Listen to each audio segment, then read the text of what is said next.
একটু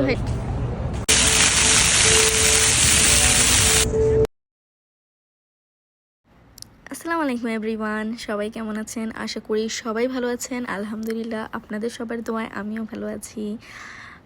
বাসায় থাকতে থাকতে এত বোর হই, না পারি বের হতে, না পারি বাসায় থাকতে। তো সেদিন হচ্ছে পাশের ভাবিকে নিয়ে হচ্ছে জুবাইল মলে যাই। সেখানে ভাবলাম বাসায় না থেকে একটু হেঁটে আসি, কেনাকাটা করি না করি ঘুরে আসতে তো সমস্যা নেই। আমাদের মেয়েদের কেনাকাটা না করলেও ঘুরতে ভালোই লাগে। আর তারপর গিয়েছিলাম হচ্ছে জুবাইল মলে, সন্ধ্যার দিকে গিয়েছিলাম। এখানে হচ্ছে আমরা দুইজনে এসেছিলাম যেন একটু হাঁটতে পারি, ঘুরতে পারি। রাস্তাঘাটে তো এত হাঁটাহাঁটি করা যায় না, আর সৌদিতেই প্রচুর গরম পড়ছে। ইদানিং একটু গরমটা কমিয়ে এসেছে, যদিও ঠান্ডা আসছে যার কারণে। তারপর হলো জুবাইল মলে চলে এসেছি। অ্যান্ড আমার পছন্দের শপিং সেন্টার হচ্ছে মেকআপ।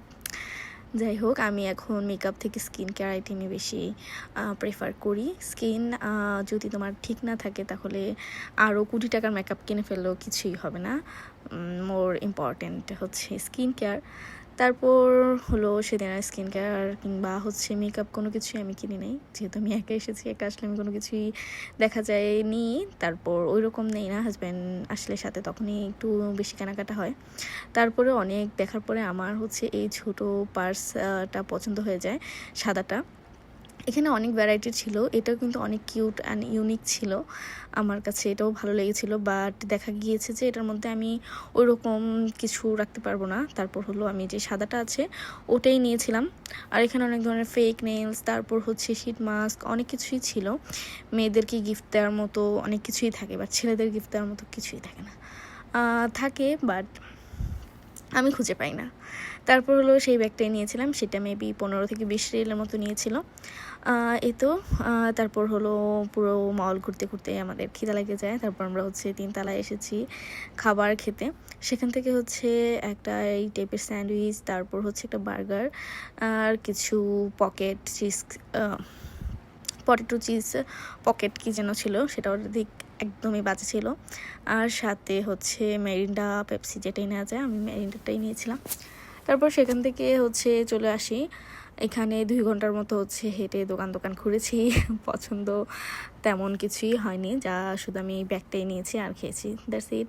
তারপর হলো আমরা গিয়েছিলাম হচ্ছে ফানাতির, এখানে ঘুরতে গিয়েছিলাম। এখানে এই প্লেসটা নতুন হয়েছে, তো এটাতেই গিয়েছিলাম।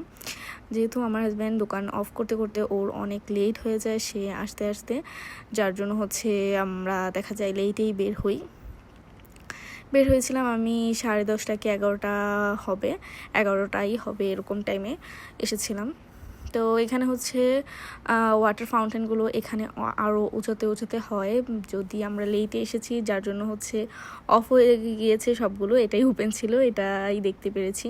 যদি আর 1 ঘন্টা আগে আসা যেত তাহলে দেখতে পারতাম। তারপরেও কিছু করার নেই, কী করার, আগে আসতে পারি না। দেরিতে এসে যতটুকু দেখা যায় ততটুকুই। তারপর এখানে হচ্ছে ঘুরি, ছবি তুলি, ভিডিও করি। আর এখানে পানি যেহেতু বাচ্চাদের বেশি একটা পছন্দ, বাচ্চারাই এখানে বেশি এনজয় করছে, ওরা ভিজছে। আর যেহেতু অনেক গরম ছিল, ভিজার পর কিন্তু সাথে সাথেই শুকিয়ে যায়। আমি যখন পানিতে হাত দিয়েছি আমার বোরখাও কিন্তু অনেকটা ভিজে যায়, বাট 5 মিনিটের মধ্যে দেখা যায় এত পরিমাণ গরম, যার জন্য হচ্ছে শুকিয়ে যায়, কোনো প্রবলেম হয় না। বাট জায়গাটা মাইন্ড ফ্রেশিং জায়গা, খুবই খুবই, আসলে নিজের মাইন্ড এভাবে ফ্রেশ হয়ে যায়, জানি না কেন। আর রাতের দিকে এসেছি তো এত একটা ছিল না, ভালোই লেগেছে। দিনে আসলে হয়তো রোদের কারণে এখানে থাকা যেত না। এই তো, আর এই সাইটটার মধ্যে সবাই কাপল পিকচার তুলছিল, বাট আমাদেরকে তুলে দেওয়ার মতো কেউই ছিল না, যেহেতু আমরা দুইজনেই গিয়েছিলাম। তো তুলে দেওয়ার মতো কেউই ছিল না। ইনশাল্লাহ নেক্সট টাইম যাওয়ার সময় আমি আমার ট্রাইপডটা নিয়ে যাব, যেন একটা হলেও ছবি তুলতে পারি। আমার কাছে মনে হয় ছবি তুলে একটু কিছু মেমোরি রাখা দরকার, সব সময় তো ঘোরাঘুরি হয় না। তারপর হচ্ছে আমার যেহেতু তেমন একটা খিদে নেই, আমি জুবাইল মলে কিছু খেয়েছিলাম। আমার হাজব্যান্ডের অনেক খিদা লেগে যায়, আর আমরা তাই বেশি কিছু একটা অর্ডার দিই নি। এখানে কাবাব আর হচ্ছে গ্রিল অর্ডার দিয়েছিলাম, আর সাথে তো রুটিটা ফ্রি থাকে। এই তো এখানে আমার গ্রিল আর কাবাবের মধ্যে সব থেকে বেশি ভালো লেগেছে কাবাবটা একদম ফ্রেশ ছিল আর খেতে অনেকটা ভালো লেগেছে। তো আজকে এই পর্যন্তই, সবাই ভালো থাকবেন, সুস্থ থাকবেন, আল্লাহ হাফিজ, বাই।